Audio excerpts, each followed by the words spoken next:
Good evening and welcome to Bronx Talk. On Tuesday, November 5th, Americans have a responsibility to cast their votes for who they'd like to see as the 47th President of the United States, as well as who will represent them in the state legislature. There are also ballot proposals to consider as well. One of tonight's guests said at a press conference last week, voters should be confident that our elections are safe, secure, and transparent, whether it's early in person, by mail, absentee, or on election day. Every New Yorker should make sure they have a plan to make their voice heard, something I think we can all agree on. So tonight we've got a couple of experts with us to review what's in store for us at the polls and how during these fraught political times, all of us can have our votes safely and efficiently counted. Please join me in welcoming the Executive Director from Common Cause New York, Susan Lerner. Ms. Lerner, nice to have you with us. I'm delighted to be here. Thank you for joining us. The National Director of Civic Engagement at the Naleo Educational Fund. It is Juan Rosa. Mr. Rosa, nice to have you with us. I think it's worth noting, you've been on the show before, but it was during COVID when we were all virtual, and now we're actually here in person together. Ms. Lerner, let's start with you. We've all heard the accusations that votes don't get counted. Some people get to vote more than once. Those who are not registered vote anyway. The vote count is somehow corrupted. How confident should we be, can we be, and are you that this will not be the case here in the Bronx and New York City and New York State? Well, that's all mythology. In actuality, that's comforting, frankly. In actuality, our elections are very carefully regulated. The election law is very, very detailed. And we have a system of checks and balances for our elections where the procedures are detailed. Nothing happens arbitrarily by just one person deciding to do something. In our system, let's let him in. Let's let him go ahead. You want to vote? Go ahead. In our system, we have a bipartisan system in New York. And we can talk about whether political parties should have some role, but they do. And what that means is that every step of the process, a Democrat and a Republican are toe-to-toe, ensuring that the appropriate procedure is followed. And at the end of the day, if you decide to vote in person and you go to your polling place, you need to know that those are your friends, neighbors, and family who are working the elections to be sure that you have an opportunity to vote. So everything is very carefully balanced with checks and balances and checklists. It's interesting that you say that because, of course, we've all been to the polls and say, oh, look who's over here. But they care as much, if not more, than you do, than we do, to make sure, these are Bronx people. I mean, I guess that's what absolutely. we're talking about. And they're people who are willing to get up at 4 o'clock in the morning and get to the polls by 5 or 5:30 and set up to be open at 6 on election day. And they stay there until the polls close at 9, and they don't go home then. They then have to follow a complex procedure justifying how many ballots were actually cast, that they have the appropriate number, everything has to square up, and they have to take the tape from the scanner and ensure that the appropriate number of votes have been cast. There's an elaborate procedure that they have to follow, and again, they're 2 by 2 by 2. Nobody does it alone, everybody is checked. I guess it's comforting for us to hear you say that. Both of the organizations, and we're going to share them throughout the program, have hotlines. Yes. And we'll get to you in a moment. What are the and so people will have the numbers if you're there, if something happens, if you don't know, these are the numbers, you'll see them through the show. What complaints do you hear? What happens on those hotlines? What do people say that makes it worth both of you'll get that question in a moment, both of your organizations really take it seriously to have somebody available? What do they say? So the Election Protection Hotline, the 1-866, our vote hotline, is live now. And I would say about 40% of the questions that the hotline gets are really just basic questions like, am I actually registered? If it was earlier in the month, can I register now? I changed my name, I got married, right, exactly. Or something like that. Can you check and be sure? Where's my polling place? And for early voting, what are the hours, right? So I'd say about 40% of what we get, if not more, are just helping voters with basic information. But the kinds of questions that we get on election Let me just day. ask you about that. So the people answering the phones have the resource to be able to, like, if I give my address or say I'm, Yes. here, whatever it is, they can look up and say this is where you go. Well, because and when. everything is now online, or they can tell people how to find that information for themselves. The 1-866 Our Vote hotline is staffed by legal personnel. They don't give out legal advice, but they're legal personnel who have accurate and detailed information about the election law and can answer all kinds of questions. Something I just thought of, the early voting site, now maybe it's not for everybody, for me is in a different place than my regular voting Usually. site. Are you unhappy about that? No, I think it makes a lot of sense. It makes sense. They're what we call vote centers, okay? And Okay. ultimately what I hope is going to happen is that New York City will upgrade its technology and anybody in the Bronx will be able to go to any early voting location and be able to vote. Right now, you're assigned to one. But what that means is that more people are able to access early voting because on election day, we staff a lot of polling places, over 1,200 polling places in New York City. For early voting, we have over 150, which is a good solid number. But remember, it's a 9-day period, right? We're in it right now. We're in Monday, but it goes through next Sunday. So staffing 1,200 plus on that kind of schedule is very, very difficult. Very difficult, but also it really gives you the opportunity to vote, whereas maybe you have childcare issues or other issues. All right, Mr. Rosa, you're up. By the way, I didn't want to take for granted that Naleo, people would know it is the National Association of Latino Elected and Appointed Officials, and you are the Director of Civic Engagement. Let's just do the numbers. More than 50, this is fascinating for all of us, 56% of the Bronx population is Hispanic. Estimated 17.5 million Latinos will cast ballots in this 2024 election, which is a 6.5% increase from 2020 and a 38% increase from 4 years prior. Latinos will represent at least 11% of all those voting by election day. Yes. What are your concerns for Hispanic people as they go to the polls? And I guess a similar question, what does your hotline get from many of those people who have issues? Right. Well, I will also just uplift that the Bronx is the only majority Hispanic county in the Northeast. So north of Florida, you will not find another county that is majority Hispanic. The boogie down, we love it. That's why we love it. down. We are who we are. So interestingly enough, because this work that Susan and I do, it's ongoing. It's not just on election day or on election time. We spend years perfecting our laws, advocating so our laws make more sense and allow more people to vote. And in that collaboration actually leads to our election protection work. The Naleo Educational Fund Hotline, 1-888-839-8682 or 1-888-88-VE-VOTA, go and vote, actually picks up the Spanish language calls from the number that Susan mentioned, from 866 Our Vote. It is a standalone hotline. People call not only for elections, but also to find information around the authorization process, even for DACA and other processes that they have questions about.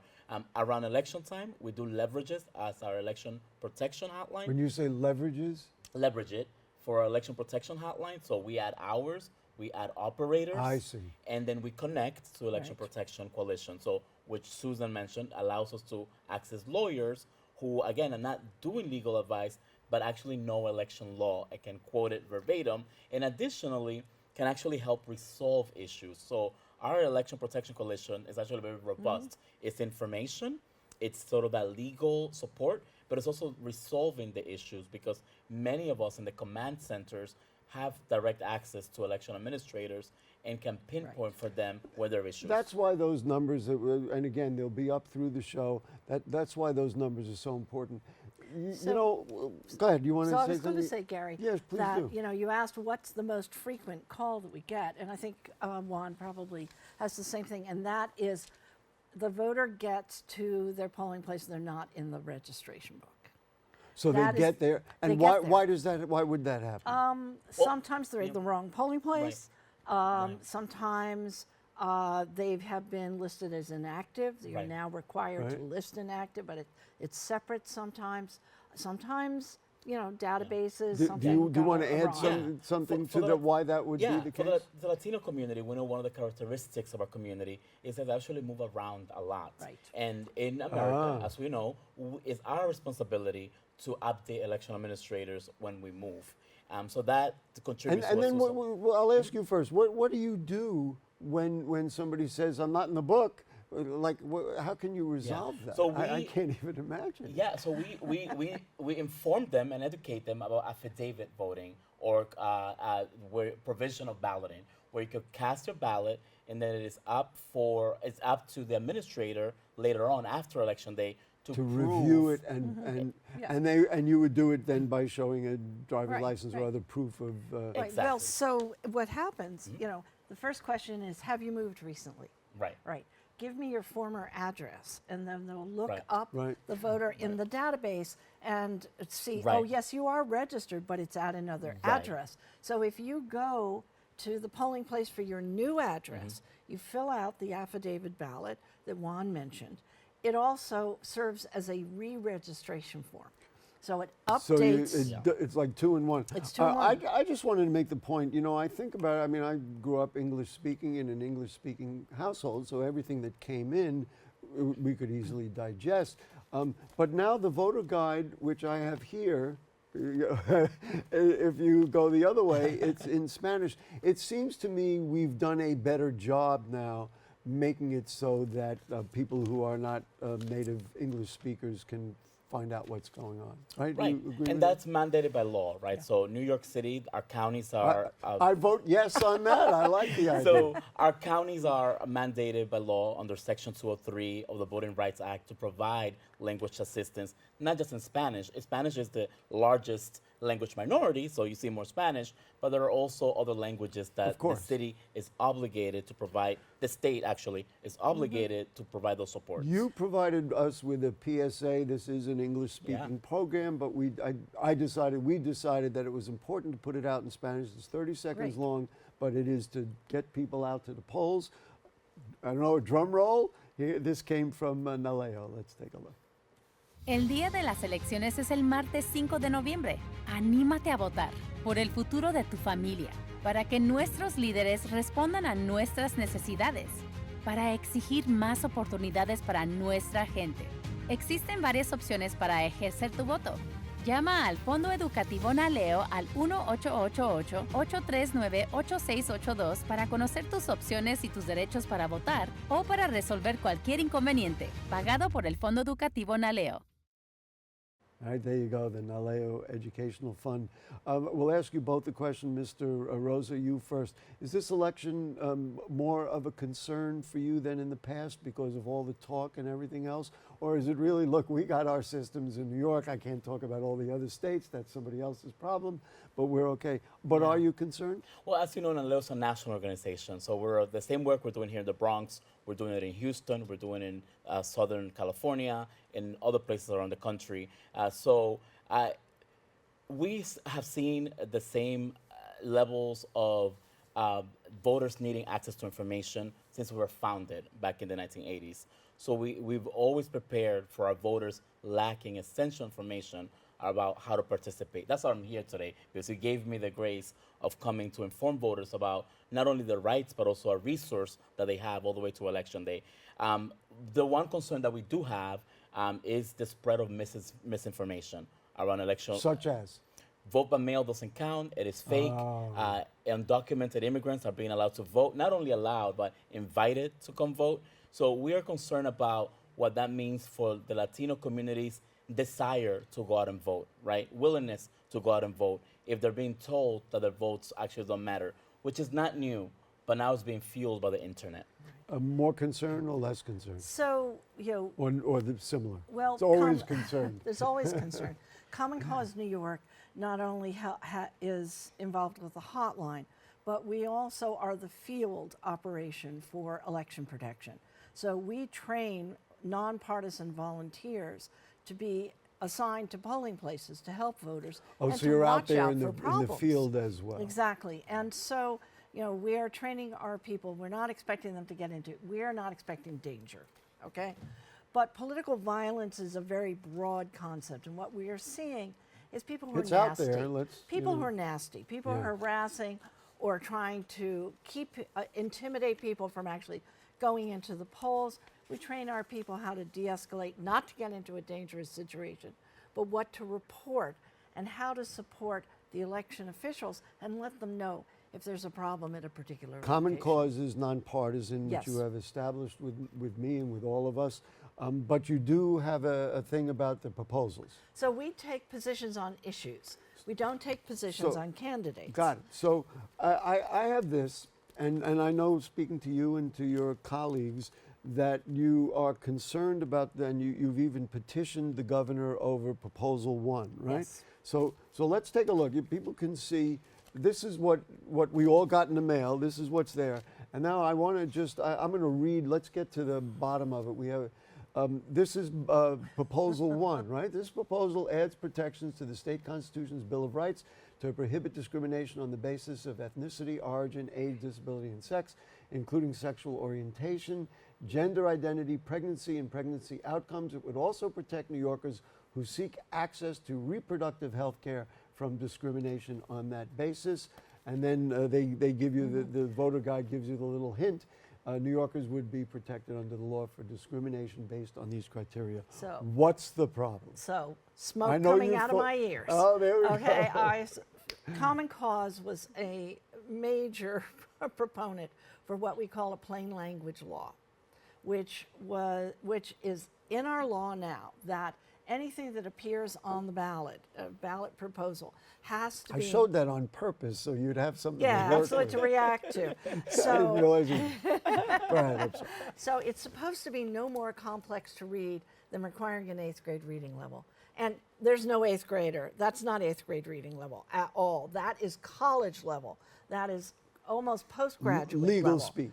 And it's legal speak, and it violates the New York law. And all of the proposals are essentially written like that. And that is absolutely what we worked very hard to ensure would not happen. So what people need to know about Prop 1 is that it is actually designed to protect our reproductive rights, including abortion, and it is designed to allow individuals to control their own gender identity.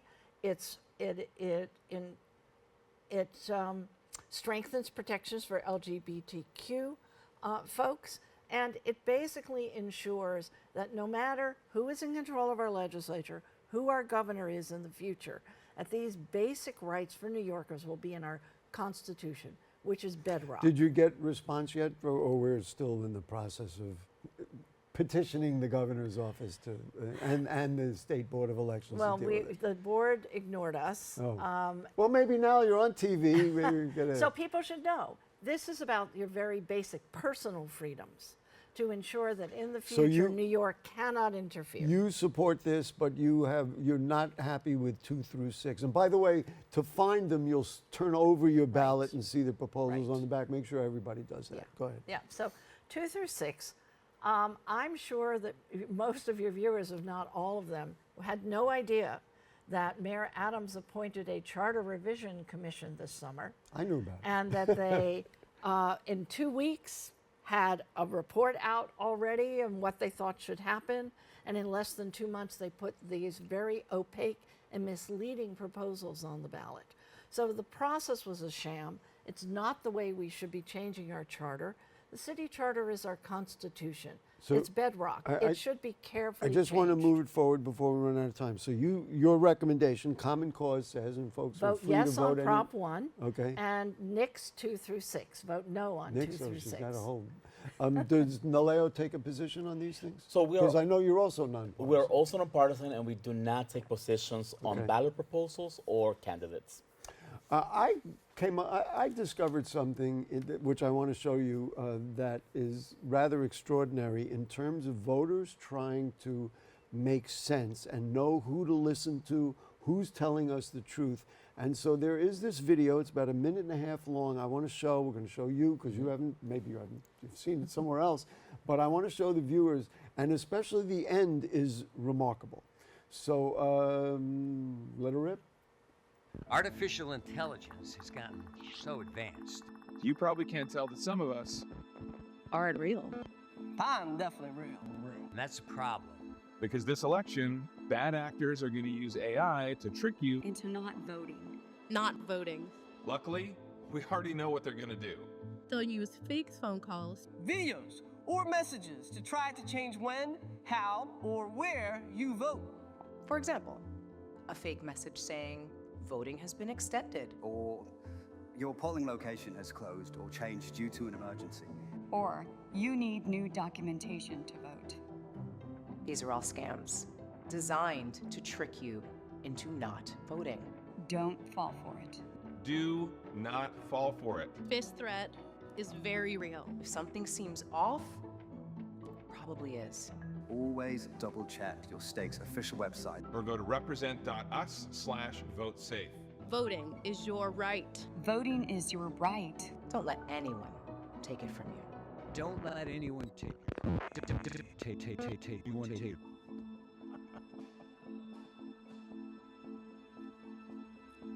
I love you, Amy. I'm so sorry. I am not even American. So sorry. Pardon? No, I'm really here, actually. Well, yeah, here.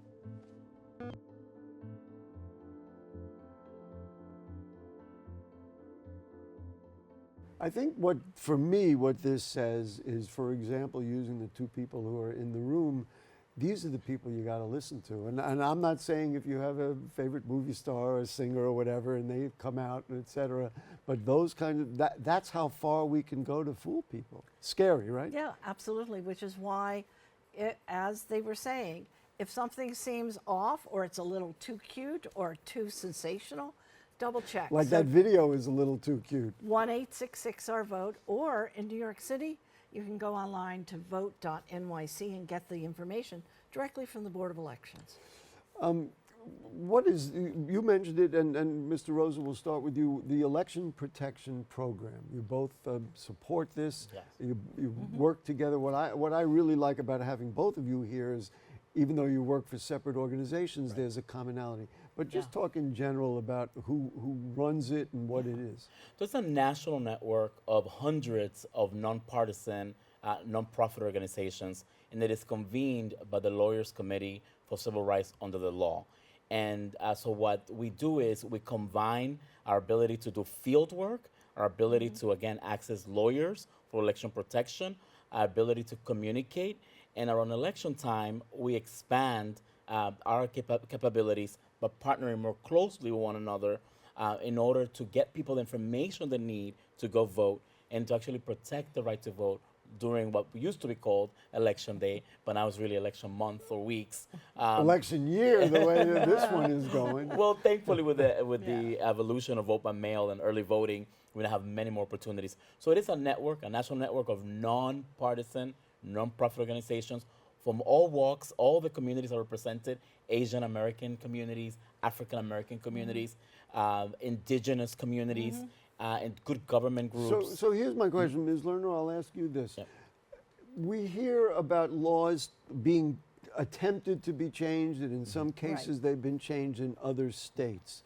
And certainly we'll say, well, okay, we feel good. These folks have said New York State is kind of going to be okay. We should have a effective and efficient voting system. Should we be concerned about other places in the country where maybe they're not? Are you concerned? Because, the Electoral College is going to pick, I don't want to call out any state, but they're going to pick every state. And some of those states have really not done what New York State has done. Well, every day we are seeing court decisions where the attempts to change the law in this close proximity to the elections in other states are being rejected by the courts. Of course we're concerned, and of course the candidates and the parties are concerned, but I think everybody is being very attentive, and I think at the end of the day, What we want to see is that our system will prevail, that the election Democratic will take system place. is based on voting. It's based on voting, that voters will come out and vote, and at the end of the day, it's the will of the people, not any candidate and not any party that prevails. It's of, by, and for the people, and that's why we've got to vote. It's our voice, it's our choice. We get to decide, not somebody else. Boy, that's pretty strong. I don't know how you're going to top it as your final comment, Mr. Rosa, but I know you agree with that. You want to even say something in Espanol? That'd be fine. You want to talk to our friends and neighbors in the Bronx? That'd be great. I will take the opportunity. So para la audiencia de aquí del Bronx, saben que ya estamos en el periodo de votar temprano, de votar anticipado. Pueden votar hasta el domingo antes de las elecciones. Pueden llamar a nuestro número de teléfono para cualquier información o cualquier problema que tenga, que encuentre a la hora de votar. Está en la pantalla. Y de nuevo, es un placer estar aquí con la audiencia del Bronx y saber que los latinos en el Bronx seguimos creciendo y que nuestra comunidad es la mayoría en este condado del Bronx. Do both of you believe that everybody got one of these? Yes, I if mean, you're a registered voter. So that would actually be a clue to somebody who would be going to the poll and say, wait a minute, I never got one. Right. That would suggest that maybe they weren't registered. They should double check, which you can do online or by phone. Last question for each of you. Aside from wanting to make the explanations and the proposals clearer, anything else you'd like to see in the future for next go-around? Next year we're going to do city offices? Well, I think we're definitely gearing up to do voter education for ranked choice voting. Ranked choice next is year's the city municipal council election, race. Yes. the city council and the mayoral race, Right. and it looks like the comptroller will also have a contested race. People in the primaries. I think I just saw another one or two going to run for mayor. And your thought on So anything? similar to Susan, we're preparing already for right after November 5th to start working on ranked choice voting for next year. But in the future, we will also like to explore the state to explore the idea of maybe combining election dates. Yes. So we don't have. Oh, yes. So we don't have the primary one. Oh, Yeah, so we have too many We'll, elections. we'll have you back. We'll have you back. It confuses voters. This is If we consolidate, we'll get a higher turnout, and everybody will feel Vote- better and we'll save money. Ladies and gentlemen in the Bronx, vote for the candidates of your choice. Get knowledgeable. Go through your voter guide, and you'll know exactly what's going on. Thank you both, Susan Lerner from Common Cause New York and Juan Rosa from Naleo. Let's keep democracy running. That's what we're trying to do. We want to thank our producer, Stephen Powell. The director is Will Guzman. Urelis Encarnacion is on graphics. The editor is Jesse Diaz. We have a cast of thousands who work with us here in the studio. And of course, to you too, people of the Bronx, most important. So if the curtain don't fall and the creek don't rise, we'll see you next week.